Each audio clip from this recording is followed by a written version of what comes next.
안녕하세요. 세상엔 정말 다양한 사람들이 존재하고 그만큼 별의별 일들이 다 일어나는 것 같습니다. 여기에 익명으로 올라오는 기가 막힌 사연들만 해도 말이에요. 저는 얼마 전까지만 해도 여기서 사연을 들으면서 이런 일이 실제로 일어나는 건가 싶었는데 드라마보다 더 드라마 같은 게 저희가 살고 있는 현실이었습니다. 과연 여러분들이 제 이야기를 들었을 때 어떤 생각을 하실지 모르겠지만 제 입장에선 지금 제가 쓰고 있는 이 사연도 정말 드라마 같다고 생각을 합니다. 제게는 정말 귀하게 키운 아들이 하나 있습니다. 저는 23살이라는 어린 나이에 사고를 치는 바람에 남들보다 일찍 결혼한 편이에요. 남편은 27살 취업 준비하던 대학교 선배로 둘 다 이렇다 할 직장도 없이 사고를 쳐버린 겁니다. 그래도 남편이 책임감이 강해서 열심히 이력서를 넣으러 다녔고 5번의 면접 끝에 나름 이름 있는 건설업체에 취업을 하게 됐어요. 남편은 처음에 사무직으로 들어갔었는데 현장직에 사람이 부족해서 부서 이동을 통보받았습니다. 다들 편하게 사무직에 있고 싶지 누가 힘들게 현장직을 뛰고 싶겠어요. 부서 이동 얘기가 나올 때 서로 눈치 보기 바빴었고 그러다 결국 답이 서질 않자 나이도 경력도 막내였던 남편이 어쩔 수 없이 현장직으로 부서를 옮길 수밖에 없었습니다. 제가 걱정이 되어서 잘 하지도 않던 잔소리도 하게 되었어요. 하지만 남편은 제 잔소리에도 애써 웃어 보이더라고요. 아니, 아무리 늦게 입사하고 막내라지만 왜 자기들 마음대로 부서 이동을 시키고 그래? 자기들이 하기 싫은 일이면 우리도 하기 싫은 게 당연한 거 아니야? 그래도 어쩌겠어. 할 사람이 없다잖아. 그리고 우리가 찬밥 더운밥 따질 때가 아니잖아. 돈만 되면 뭐든 괜찮아. 나는 월급 더 많은 게 좋아. 당신이랑 애기만 먹여 살릴 수 있다면 말이야. 나는 당신이 걱정돼서 그런 거지. 그럴 거면 애초에 현장직으로 사람을 뽑든가 사무직으로 뽑아놓고 현장직으로 가라고 하면 어쩌라는 거야 정말. 저는 계속 투덜거렸지만 남편은 괜찮다고 저를 달랬습니다. 제가 워낙 걱정이 많은 성격이라 남편이 출근할 때면 퇴근할 때까지 걱정을 달고 있었어요. 그래도 남편은 제 걱정과는 달리 잘 해내고 있더라고요. 저도 아이를 낳고 아이가 5살 정도 됐을 때 유치원에 보내고 취업 준비를 했습니다. 다행히 대학교 다니면서 따놓은 자격증이 많았고 나이도 아직 20대 후반이라 충분히 취업이 가능했어요. 저는 대기업까진 아니더라도 나름 알아주는 중소기업의 경리로 일하게 되었습니다. 사실 광고회사랑 무역회사 두 회사에 다 합격을 했었는데 제가 원래 가고 싶었던 회사는 광고회사였어요. 무역회사는 다른 곳 다 떨어지면 거기라도 가보려고 그냥 한번 넣어본 회사였었거든요. 그런데 연봉이랑 복지가 무역회사가 더 좋아서 생각에도 없던 무역회사에 들어가게 되었습니다. 직원분들도 다 좋으신 분들이라 회사 생활을 편하게 했어요. 남편과 제가 맞벌이로 돈을 버니 금방 월세집에서 전셋집으로 옮길 수가 있었습니다. 아직은 자가로 사려면 한참 멀었지만 그래도 이전 월세집을 생각해보면 부자가 된 것 같고 좋았어요. 궁합도 한 번은 4살 차이라 그런지 저희는 싸우지도 않았고 아이를 키우면서 결혼 생활을 잘했습니다. 아이가 초등학교 입학을 앞두고 있을 때 저는 동우가 쓸 책가방을 사려고 반차를 쓰고 아이와 함께 근처 마트에 갔습니다. 한참 쇼핑을 다 하고 시간을 보려고 휴대폰을 꺼냈는데 회사에서 배터리 충전하는 걸 깜빡했는지 휴대폰이 꺼져 있더라고요. 집에 오자마자 충전기를 연결해서 휴대폰을 켰더니 남편 번호로 부재중이 여러 통화 있더라고요. 그래서 전화를 걸었더니 남편이 아닌 다급한 간호사의 목소리가 들렸습니다. 신세구 씨 가족 되시나요? 지금 땡땡 대학병원인데요. 1시간 30분 전에 신세구 씨가 저희 병원으로 실려오셨는데 1시간 전에 사망을 하셨어요. 빨리 와주셔야 될 것 같아요. 저기요, 저희 남편이 사망했다니요? 그게 무슨 말이에요? 건강하던 사람이 왜 갑자기 죽어요?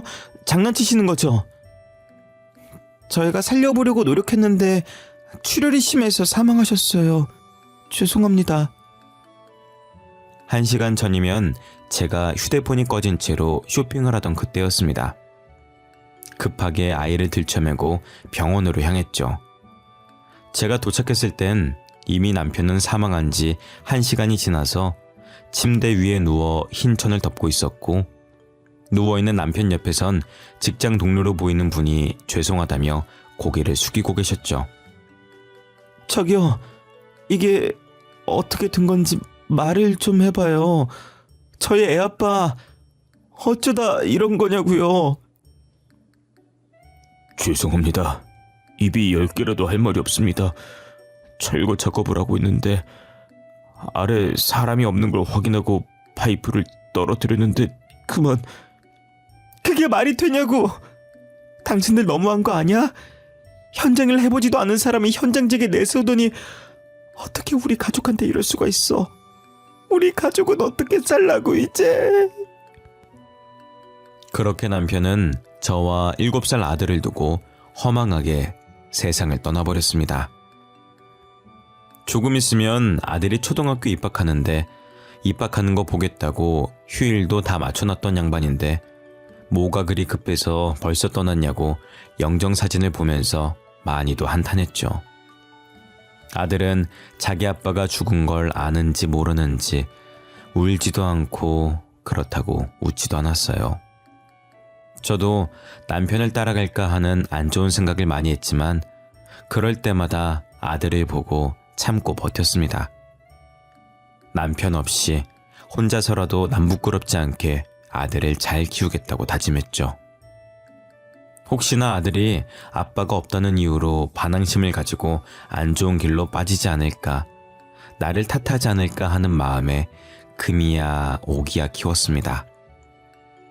아이가 하고 싶다는 게 있으면 최대한 해주려고 노력을 많이 했어요. 아빠가 없어도 사는데 여유가 있으면 나쁜 길로 빠지지 않을 거라 생각했거든요. 동우야, 뭐 필요한 거 있어? 아니면 하고 싶은 거라든지. 동우가 하고 싶은 거 있으면 엄마가 다 해줄 거야. 그러니까 부담 갖지 말고 엄마한테 말해봐. 하고 싶은 거? 딱히 없는데. 그럼 미술학원. 제 친구들 미술학원 다닌대요. 친구들이 다니는 미술학원에 같이 다니고 싶어요. 엄마, 저 미술학원 보내줄 거예요? 당연하지. 동우가 하고 싶다는 거 엄마가 다 해줄 거라고 했잖아. 미술학원 말고도 또 하고 싶은 거 없어? 과외는 필요 없어? 과외... 엄마, 저는 공부에 재능이 없는 것 같아요. 일찌감치 포기하고 잘하는 걸 찾아보려고요. 요놈... 곧 중학교 올라간다고 말 잘하는 거 봐. 알겠어. 동우가 하기 싫은 건 엄마가 안 시킬게. 용돈은 아직 남아있어? 더 필요하면 말하고 엄마가 줄 테니까. 이미 엄마가 용돈을 많이 주셔서 아직도 많이 남아있어요. 이 정도면 다음 달까지도 충분해요. 제 걱정하지 마시고 엄마 회사 가서 점심때 맛있는 거 사드세요. 아들이 아빠 없다고 엇나가지 않을까 걱정을 많이 했었는데 오히려 일찍부터 철이 들어버린 겁니다. 고작 초등학교 6학년 다니고 있는 아들이 자기 걱정은 하지 말라면서 되려 제 걱정을 하더라고요. 남편을 쏙 빼닮았는지 벌써부터 생활력이 강해서 용돈을 쪼개서 쓰고 알아서 모으고 있었어요. 게다가 책임감도 강해서 벌써부터 엄마를 지키겠다며 의젓한 모습을 보이니 기특하기도 하면서 한편으로는 또래답지 않은 행동을 하는 게 제 탓 같아 미안했습니다. 아들은 다행히 중학교, 고등학교를 가서도 나쁜 길로 빠지지 않았고 사춘기도 없이 잘 커졌어요. 게다가 중학교에 들어가면서부터 제 일을 잘 도와주곤 했습니다. 베란다에 널려있는 빨래들 걷어서 개면 되는 거예요? 제가 만져봤을 땐 다 마른 것 같아요. 놔둬. 내가 할게. 학교에서 공부하느라 힘들었을 텐데 뭐하러 그래. 우리 아들은 소파에 앉아서 TV 보고 계세요. 이런 건 엄마가 다 알아서 할게. 아니에요. 제가 도와드릴게요. 엄마도 밖에서 일하고 오느라 힘들었을 거 아니에요. 저보다는 엄마가 더 힘들죠. 빨래 개는 게 어려운 것도 아닌데요, 뭐. 아들은 제가 하지 말라고 말려도 빨래 개는 거며 설거지며 자신이 할 수 있는 선에서 어떻게든 저를 도와주려고 했습니다. 그렇게 착하디 착한 저희 아들은 성인이 되었고 명문대도 졸업했어요. 학생 때 미술 배웠던 걸 살려서 미대에 입학을 했고 장학금을 받으며 다녔었습니다. 그리고 졸업 후 혼자서 패션 디자인 쪽 공부를 하더니 그쪽 업계로 취업을 하더라고요. 제가 패션 쪽을 잘 몰라서 모르지만 아들이 만든 옷을 연예인들이 종종 입고 나오고 한다고 하더라고요. TV를 보다가 아들이 저거 자신이 만든 옷이라고 말하면 괜히 신기하고 뿌듯했습니다. 이제 아들이 어느 정도 나이를 먹었고 한 해가 지날수록 결혼 걱정이 들었어요. 결혼을 안 할까봐 걱정된 게 아니라 벌써 결혼한다고 하면 어쩌지 하는 걱정이 컸습니다. 아직은 아들을 다른 사람에게 보내기 싫었고 아들이 결혼하는 상상을 하니 눈물이 날 정도였죠. 최대한 늦게 결혼하길 바랬지만 아들은 제 심경도 모르고 결혼할 여자가 있다면서 제게 소개해주고 싶다고 하는 거예요. 어머니, 저 어머니께 소개해주고 싶은 사람이 있어요. 그 사람이랑 결혼까지 생각하고 진지하게 만나고 있어요. 너 이제 28살밖에 안 됐어. 아직 한창이야.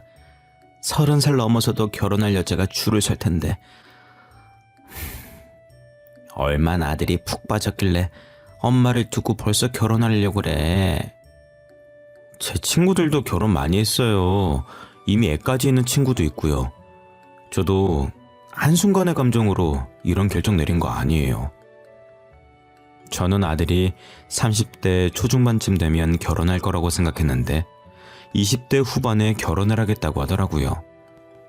솔직한 심정으론 안 된다고 하고 싶었지만 그렇다고 평생 아들을 제 옆에 붙잡고 살 수는 없는 노릇이니 일단 아들의 여자친구를 한번 만나보기로 했어요. 얼마 지나지 않아 아들의 여자친구를 저희 집에서 만나게 되었습니다. 저는 며느리 될 사람의 얼굴을 보자마자 이 결혼은 반대라고 외치고 싶었습니다. 사람을 얼굴로만 보고 판단하면 안 되는 것이지만 그 아이의 얼굴이 좋지 않았어요. 이쁘고 안 이쁘고가 아니라 어딘가 모르게 쎄한 느낌이 들었습니다. 어머, 어서 오세요. 아가씨 집이 저희 집이랑 거리가 좀 있다고 하던데 먼 길 오시느라 고생했어요. 여기 앉으시겠어요? 아들, 주방에 가서 차라도 한 잔 내올래? 내가 아가씨 취향을 잘 모르겠네. 차 안 주셔도 돼요. 제가 남의 집에선 물도 제대로 먹질 못해서요. 죄송해요. 마음만 감사히 받고 차는 마신 걸로 칠게요. 그래도 되죠, 어머님? 그렇게 해요. 간혹 남의 집에서 물만 마셔도 체하는 사람이 있다라고 저 그런 거 이해돼요. 참 그 아들한테 들었어요. 직업이 교사라고. 나이도 아들보다 어리다고 하던데 벌써 교사까지 되고 대단해요.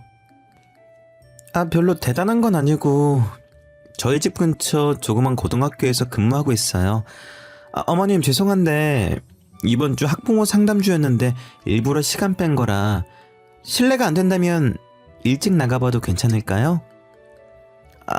그렇게 해요. 우리가 괜히 바쁜 사람 잡아뒀네. 우리는 괜찮으니까 얼른 가봐요. 며느리는 말은 정중하게 착하게 하는 것 같은데 약간 예의가 없달까 어딘가 애매모호한 태도였어요.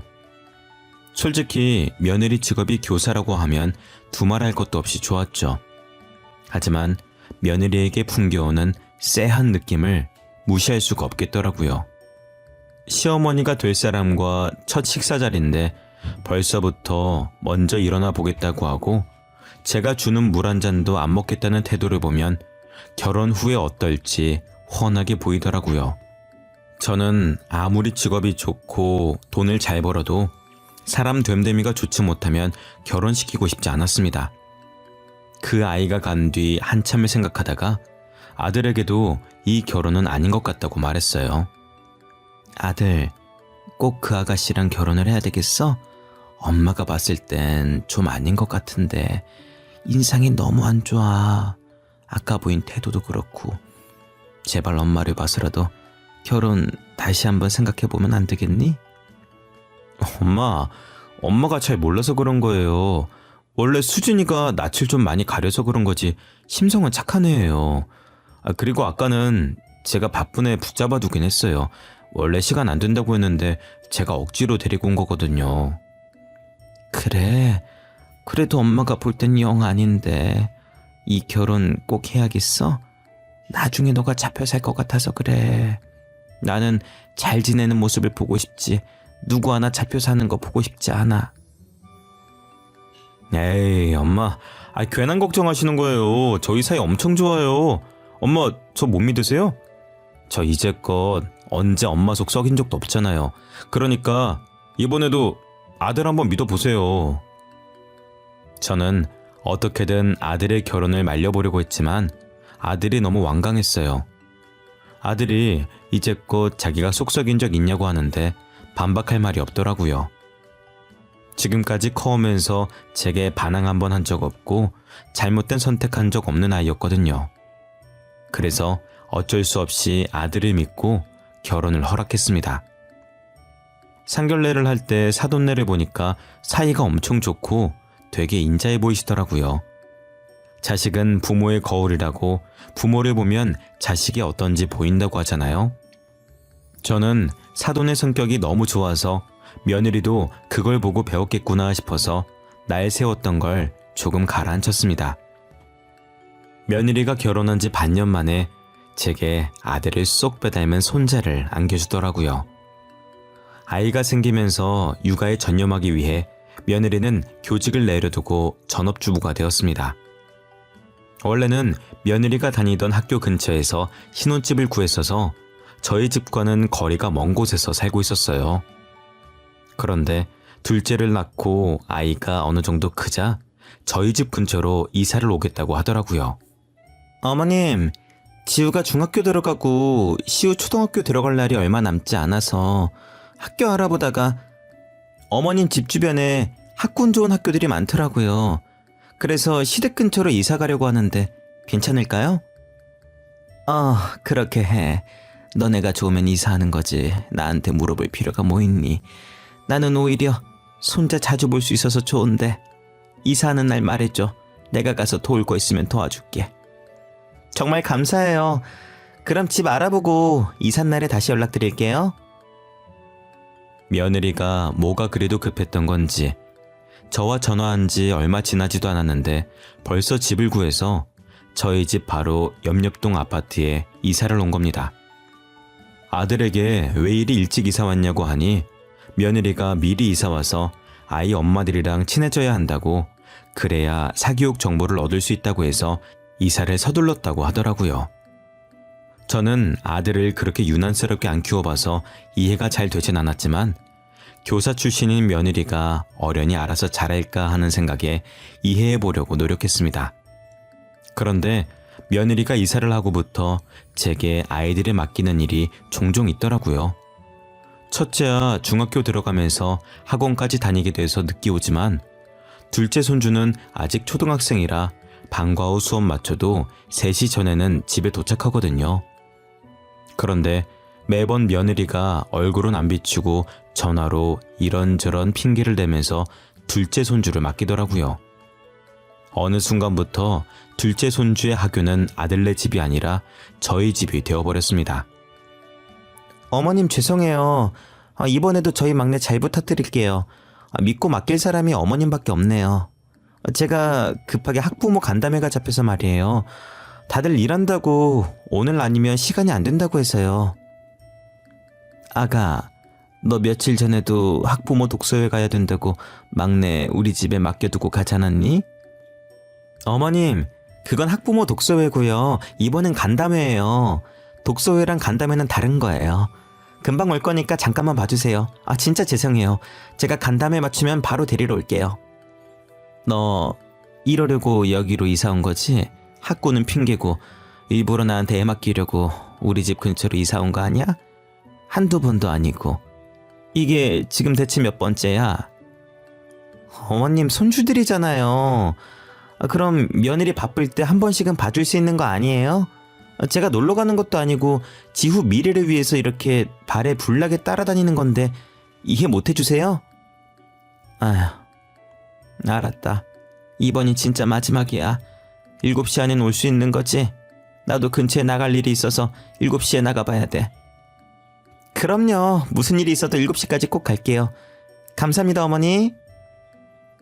저는 말로는 며느리를 이길 수가 없어서 매번 제가 아이를 맡아주고 있었어요. 제가 단순히 손주 봐주는 게 싫어서 며느리한테 이러는 게 아니었습니다. 당연히 아들 빼닮은 손주를 보면 너무 귀엽고 사랑스럽죠. 하지만 손주를 봐주고 나면 며느리에게 잔소리를 어마어마하게 듣습니다.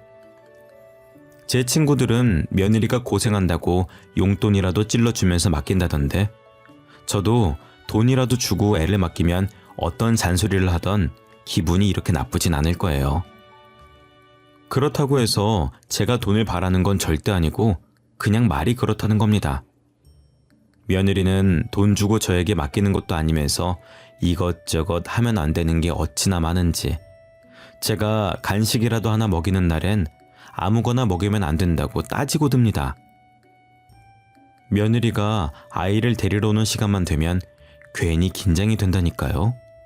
마치 선생님에게 숙제를 검사받듯 며느리가 아이를 구석구석 보고 뭐 했는지 확인받는데 그렇게 긴장되고 떨릴 수가 없습니다. 시우, 오늘 할머니랑 뭐 했어?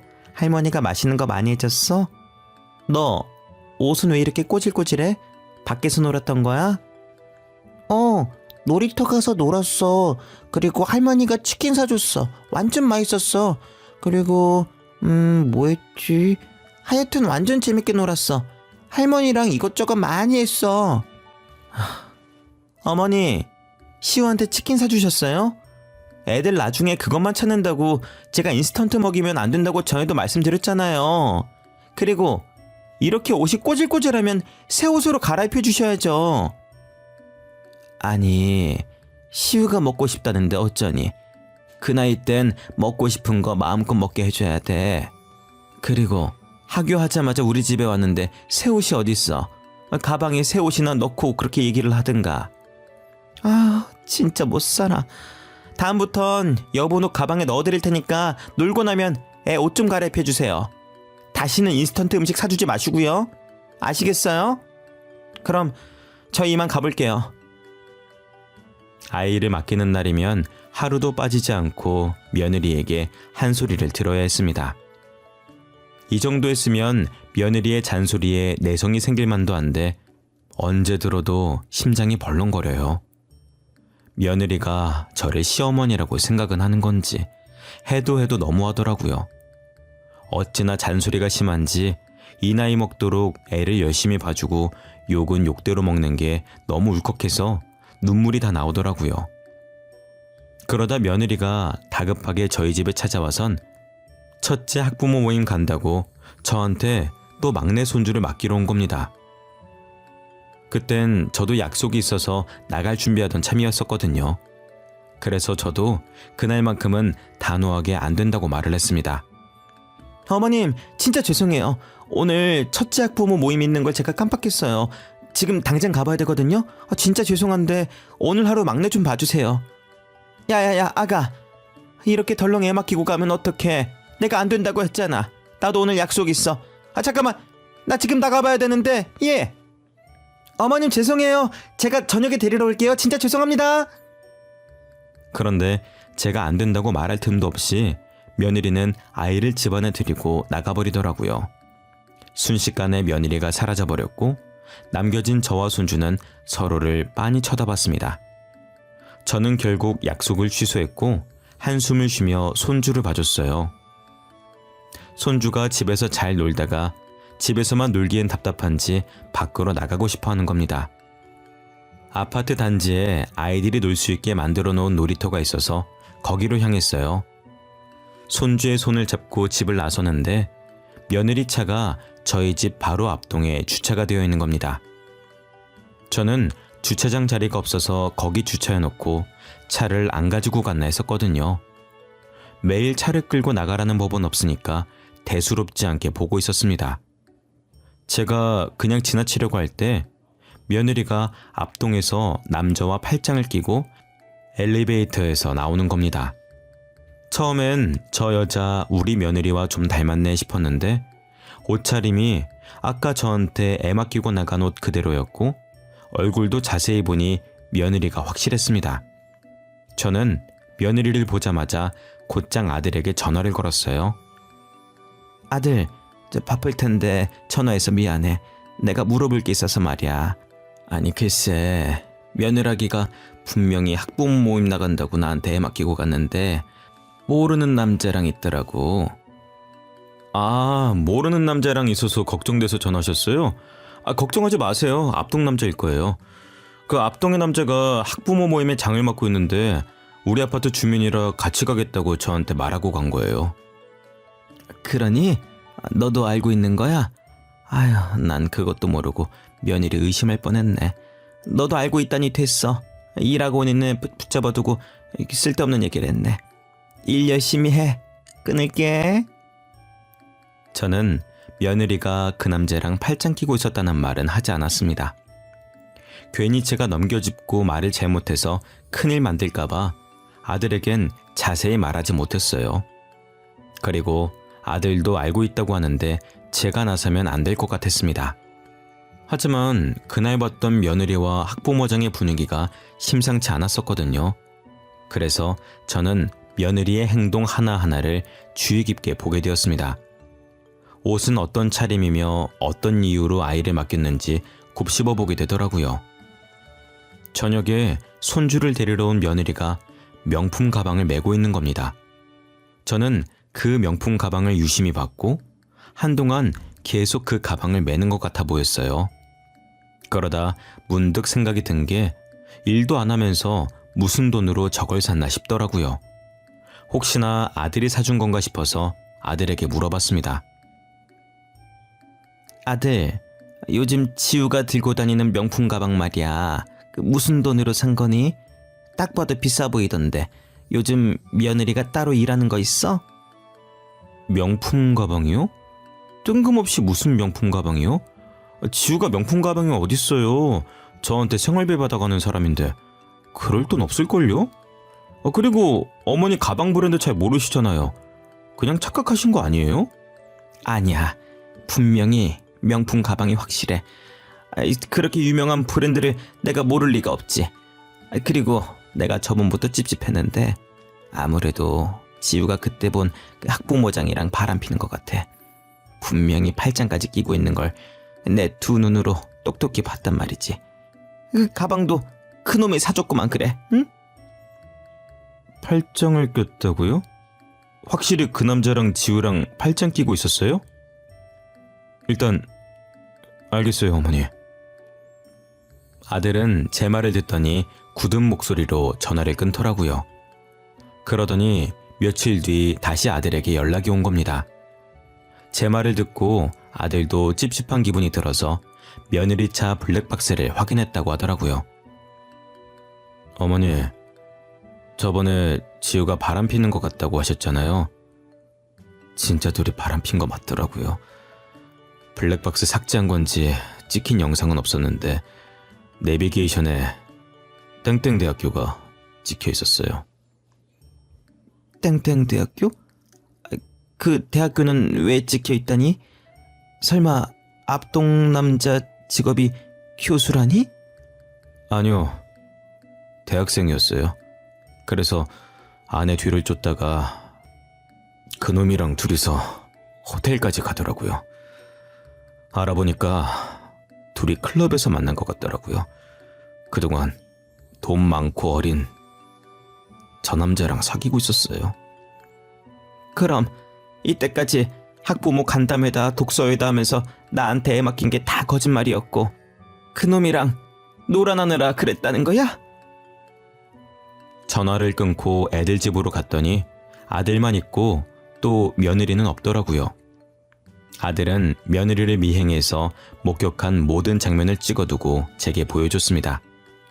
며느리의 차에 상간남이 동승한 것부터 호텔에 같이 들어가는 것까지 믿고 싶진 않았지만 진짜 바람이 폈더라고요.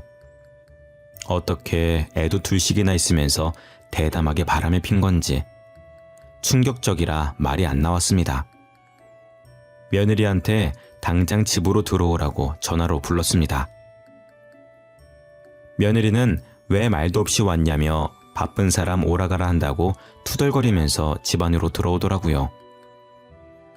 죄의식은 가지고 있는 건지 스스로 실토할 기회를 주고 싶어서 불렀더니 아주 뻔뻔 그 자체였습니다.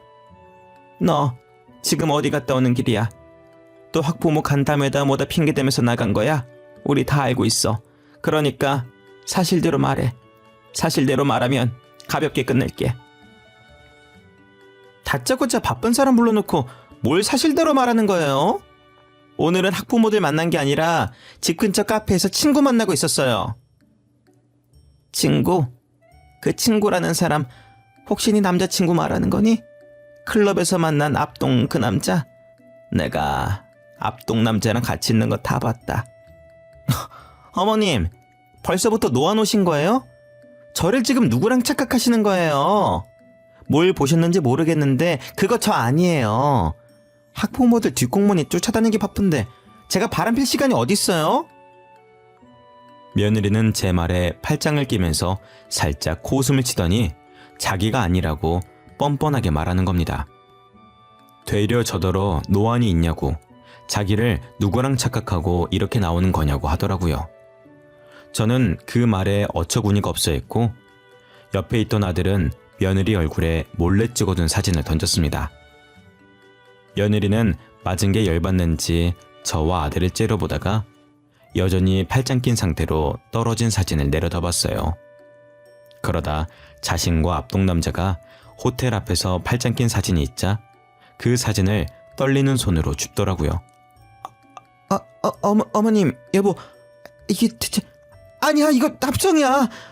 이거 누가 합성한 거라고요? 누가 당신한테 이거 준 거야? 어머님, 저 이거 진짜 아니에요. 누가 모함하고 있는 거라니까요? 누가 모함하고 있는 거라고? 그거 우리 아들이 직접 찍은 건데. 너 예쁘게 잘 나왔더라.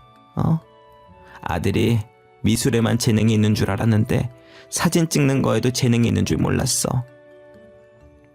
야, 너 진짜 양심 없다.